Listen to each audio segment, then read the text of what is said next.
ce sont des extraterrestres aberrants. Ainsi sont les paroles employées par Amado au chapitre 45 de Boruto afin de décrire les Otsutsuki, êtres voyageant de planète en planète afin de cultiver l'arbre divin et de récolter le fruit du chakra. Ainsi, c'est en plantant Jubi, après que ce dernier ait dévoré un Otsutsuki, que ces extraterrestres donnent naissance à l'arbre légendaire, arbre qui, grâce à ses racines, consume toute vie sur une planète afin de faire pousser le fruit tant convoité. C'est donc pour accomplir leur mission que Kaguya et Ishiki se sont rendus sur Terre il y a de cela fort longtemps. Dans cette vidéo, je vous propose de vous intéresser à l'un des antagonistes majeurs de Boruto, à savoir Ishiki Otsutsuki. Mais avant de rentrer dans le vif du sujet, et pour ceux qui découvriraient la chaîne via cette vidéo, n'hésitez pas à vous abonner et à activer la cloche des notifications, sachant que des reviews des chapitres, ainsi que des vidéos spécifiques sur l'univers de Boruto et de Naruto, vous seront très rapidement proposées. Le cadre étant maintenant posé, il est donc temps de nous intéresser à l'un des êtres les plus puissants du manga Boruto, j'ai nommé Ishiki Otsutsuki. C'est à une époque où le monde ninja et le chakra n'étaient pas encore connus des hommes que vint sur Terre Ishiki, accompagné de son acolyte Kaguya. Une arrivée qui était synonyme de malheur pour l'humanité, bien que le scénario prévu par Ishiki ne se déroulera pas comme prévu. En effet, Kaguya faisant partie d'un rang inférieur au sein de la race Otsutsuki, c'est à elle que revenait la tâche d'être sacrifiée à Jubi afin que ce dernier puisse se transformer en arbre divin. Cependant, Kaguya décidera finalement de se retourner contre son acolyte, et ce, pour des raisons qui nous sont inconnues. Prenant Ishiki au dépourvu, cette dernière parviendra à blesser son partenaire, le laissant aux portes de la mort. Par la suite, Kaguya parviendra finalement à consommer le fruit du chakra, afin de mettre un terme aux guerres incessantes qui ravageaient le monde à cette période. Et c'est tandis que pendant bien longtemps, nos yeux étaient rivés sur les répercussions que provoqua la consommation de ce fameux fruit par la déesse Lapine, et qui, indirectement, donna naissance au monde ninja et au conflit qu'on a pu découvrir dans Naruto, Ishiki, de son côté, se remettait de ses blessures, puis par la suite, mettra en place son propre plan pour obtenir le fruit du chakra. En effet, alors que ce dernier était laissé pour mort par Kaguya, Ishiki parviendra à survivre, trouvant refuge dans le corps de Jigen, un moine disciple se trouvant au mauvais endroit, au mauvais moment. Ainsi, c'est en utilisant son pouvoir de rétrécissement que l'Otsutsuki investira le corps de son nouvel hôte et parviendra à survivre en se nourrissant des nutriments présents dans l'organisme de ce dernier. Et c'est petit à petit que Ishiki prendra le corps de son hôte en commençant par sa voix, puis par ses membres, pour enfin prendre le contrôle total de son corps. Une première étape qui lui permettra ensuite de mettre en marche son nouveau plan vers la récolte du fruit du chakra. Avec Kaguya désormais aux abonnés absents, le plan d'Ishiki devait désormais être revu. Cependant, l'Otsutsuki a plus d'un tour dans son sac. En effet, c'est finalement en décidant de se laisser dévorer lui-même par Jubi que ce dernier compte cultiver l'arbre divin et récolter le fruit du chakra. Pour ce faire, sans mettre sa vie en danger, Ishiki possède une technique, comme tous les Otsutsuki, le Kama. En effet, le Kama peut être considéré comme un dossier de sauvegarde d'un Otsutsuki qui, une fois implanté dans le corps d'un hôte, le transforme progressivement en ces extraterrestres pour au final permettre la résurrection de son créateur.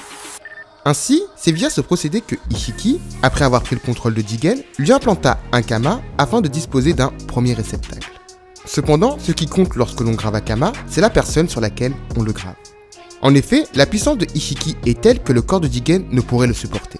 Ainsi, si ce dernier venait à ressusciter dans le corps du moine apprenti, l'Otsutsuki pourrait uniquement survivre quelques jours avant de décéder. Ishiki décidera de se lancer à la recherche d'un nouveau réceptacle capable de contenir son immense masse de chakra. Et pour mener à bien cette quête, et par la même occasion faire pousser l'arbre divin, ce dernier, par l'intermédiaire de Jigen, pourra compter sur Kara. Ainsi, c'est en étant à la tête de cette organisation, composée de plusieurs membres, que l'Otsutsuki fera la rencontre de Kawaki, un petit garçon battu par un père alcoolique. Et c'est contre une somme d'argent que Ishiki parviendra à récupérer le jeune garçon et à le ramener au quartier général de Kara afin de lui implanter un Kama, et ce, après que Delta ait confirmé l'éligibilité de ce potentiel futur réceptacle et que Amado ait modifié son corps avec des outils scientifiques. Kawaki participera donc à cette tentative d'implantation du Kama, tentative effectuée également sur Code et 13 autres garçons, et réalisée par Jigen en collaboration avec Amado. Lors de cette expérience, 13 garçons trouveront ainsi la mort et seulement 2 Kamas seront implantés avec plus ou moins de succès sur 2 sujets, Kawaki et Code. Ainsi, Code recevra un Kama de couleur blanche qui sera considéré comme incomplet et ne permettant pas la résurrection d'Ishiki. Et en ce qui concerne Kawaki, ce dernier recevra un Kama complet pour le plus grand plaisir de l'Otsutsuki et le plus grand désespoir du jeune homme. En effet, en obtenant un Kama parfait, Kawaki subira un entraînement terrible de la part de Jigen, entraînement qui aura pour objectif de lui faire maîtriser ses pouvoirs en lien avec ce fameux Kama, et qui sera également l'occasion pour l'Otsutsuki d'affirmer au jeune garçon que son existence n'a pas de but à part lui servir de réceptacle.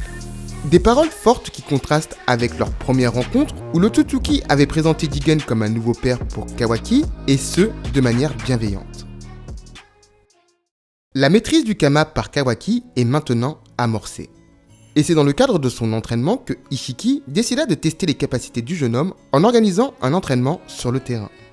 Pour ce faire, Kawaki devait être transporté à ce dit terrain en embarquant sur le dirigeable furtif de Victor, trajet plutôt anodin mais qui engendrera la fuite du réceptacle.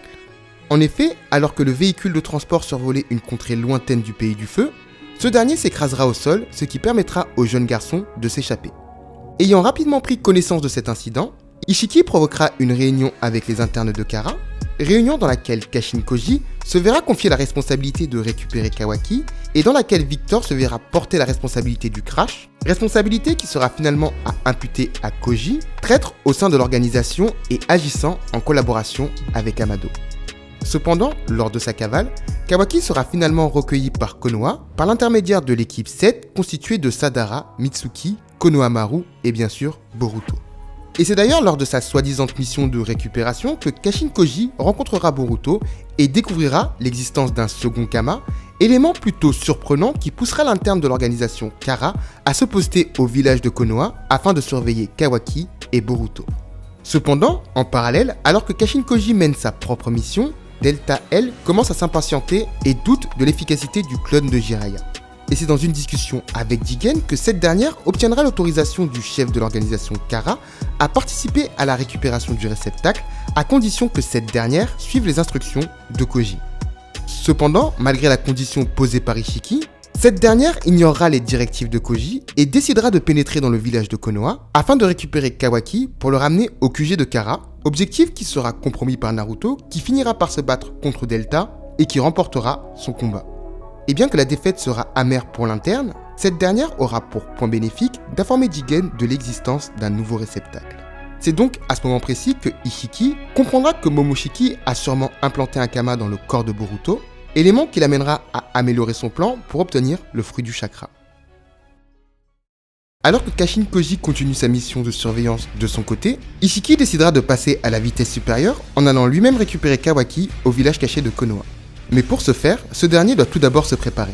C'est donc en allant à la rencontre de Jubi, le démon Adike, qui n'est pas celui que nous avons connu lors de la 4ème guerre ninja et qui a été récupéré de manière inconnue, que le chef de l'organisation Kara absorbera le chakra de ce dernier, laissant apparaître sa véritable forme, et ce, sous les yeux de Sasuke en mission de reconnaissance.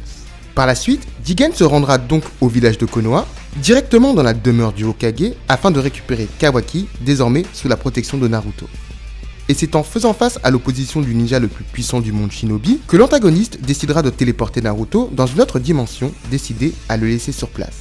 Cependant, alors que Jigen s'apprêtait à quitter la dite dimension, Sasuke interviendra au dernier moment en attaquant l'antagoniste afin de sauver Naruto. Action de l'Hokage de l'ombre qui lancera officiellement les hostilités avec le chef de l'organisation Kara.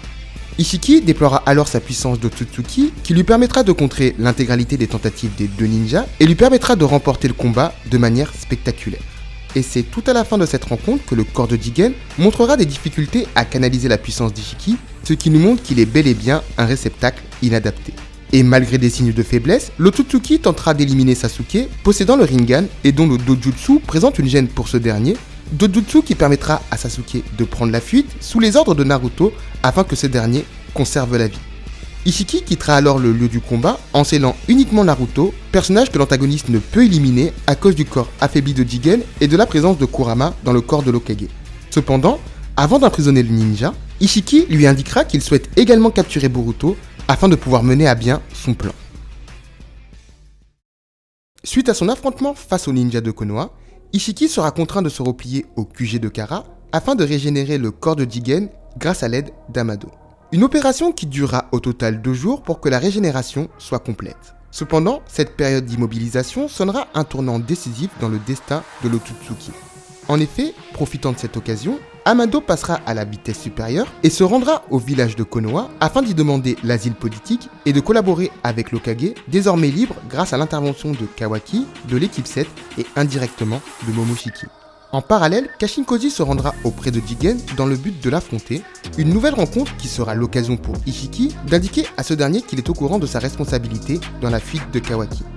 Et c'est après que Kashin-Koji ait révélé à Jigen que sa véritable mission est de l'éliminer, que le combat se lancera entre les deux personnages, combat qui permettra à Kashin-Koji de tuer une première fois Ishiki en invoquant des véritables flammes démons flamboyants ne pouvant être aspirés par le Kama. C'est donc en tentant de les rétrécir que le corps de Jigen atteindra finalement sa limite et que Ishiki finira par périr une première fois brûlé par l'attaque de Koji. De ce fait, le personnage sera obligé de ressusciter dans le corps de Jigen. En effet, la transformation de Kawaki en Otsutsuki n'étant pas achevée à 100%, ce dernier ne peut pas accueillir l'âme de l'Otsutsuki, ce qui viendra compromettre sérieusement les plans de Jigen. De plus, cet événement aura également pour conséquence d'effacer le Kama gravé sur le corps du jeune garçon, phénomène inscrit dans le processus de résurrection d'un Otsutsuki et expliqué par Amado. Ainsi, c'est dans une véritable course contre la montre que Ishiki devra récupérer Kawaki afin de lui implanter un nouveau Kama avant de disparaître. Cependant, bénéficiant maintenant de sa véritable force, l'Otsutsuki surclassera complètement Koji, qui parviendra à prendre la fuite avant que son ennemi lui porte le coup de grâce. C'est donc sans perdre de temps que Ishiki se téléportera à nouveau à Konoha, bien décidé à repartir cette fois-ci avec Kawaki. L'apparition de Ishiki dans le ciel de Konoha obligera les dirigeants du village à mettre en place un plan d'évacuation et à dissimuler Kawaki dans un endroit utilisé autrefois par l'embout et imperméable au Byakugan. En parallèle, alors que Ishiki cherche le moyen de mettre la main sur Kawaki, Naruto se présentera à lui afin d'engager le combat, un affrontement qui sera à l'avantage de l'antagoniste et qui nécessitera l'intervention de Sasuke afin de sauver l'Hokage. Cependant, l'intervention de l'Hokage de l'ombre s'accompagne avec un plan élaboré par ce dernier. Ce dernier consiste à téléporter Ishiki dans une autre dimension, et ce, grâce à l'aide du Kama de Boruto. Pour ce faire, le réceptacle de Momoshiki prendra la forme de l'épée de Sasuke grâce à une technique de métamorphose. Épée / Boruto qui sera ensuite lancée sur Ishiki et qui ne pourra pas être rétrécie à l'aide de son dojutsu. Par la suite, Sasuke et Naruto rejoindront les deux personnages afin de livrer un dernier combat avec Ishiki. Un combat qui sera dans un premier temps largement dominé par l'antagoniste, malgré la puissance déployée par les ninjas de Konoha. Et c'est alors que l'Otsutsuki s'apprêtera à en finir avec Sasuke que ce dernier sera sauvé par Boruto, sauvetage réussi grâce à la volonté qu'a Ishiki de vouloir laisser le réceptacle de Momoshiki en vie. Boruto aura alors la confirmation que pour réaliser son plan, Ishiki a besoin de le garder en vie, élément qui le poussera dans un premier temps à tenter de faire chanter le personnage en menaçant de se suicider, puis dans un second temps à attaquer directement l'antagoniste qui prendra le soin de briser le bras du jeune ninja afin de l'immobiliser. Et c'est alors que la situation semblait de plus en plus désespérée que Naruto n'aura pas d'autre choix d'activer le mode Baryon sous les conseils et la collaboration de Kurama, un mode qui lui permettra de prendre le dessus sur Ishiki, mais qui aura pour effet de consumer son chakra et celui de son bijou, et ce jusqu'à la mort du démon renard. Et bien que le combat masterclass des deux personnages sera effectivement dominé par Naruto, qui parviendra par la même occasion à réduire l'espérance de vie de l'Otsutsuki grâce à l'effet de sa technique, l'utilisation de ce mode poussera l'Hokage à atteindre ses limites, ce qui permettra à Ishiki de reprendre le dessus et renverser la situation. En effet, au contact de Naruto, Ishiki comprendra que ce dernier partage une partie de son chakra avec Kawaki via son bras robotique, élément qui lui permettra de téléporter directement le jeune homme à ses côtés. Et bien que Ishiki pensera avoir réussi sa mission, ce dernier sera finalement trompé par un clone réalisé par Kawaki grâce à l'entraînement qu'il a reçu de son nouveau père, Naruto. Ishiki quittera alors ce monde sans avoir réussi à atteindre son objectif qu'il confiera à Code avant de rejoindre l'au-delà. Et c'est ainsi que se termine cette vidéo. Si vous l'avez appréciée, n'hésitez pas à laisser un petit pouce bleu, cela aidera également à bien référencer la vidéo. N'hésitez pas également à commenter afin de me faire part de votre avis, et si ce format vous plaît, je vous proposerai d'autres vidéos de ce type. En attendant, portez-vous bien et je vous dis à très bientôt pour la review du chapitre 72 de Boruto, et pour les fans de Naruto, une analyse arc par arc de ce manga.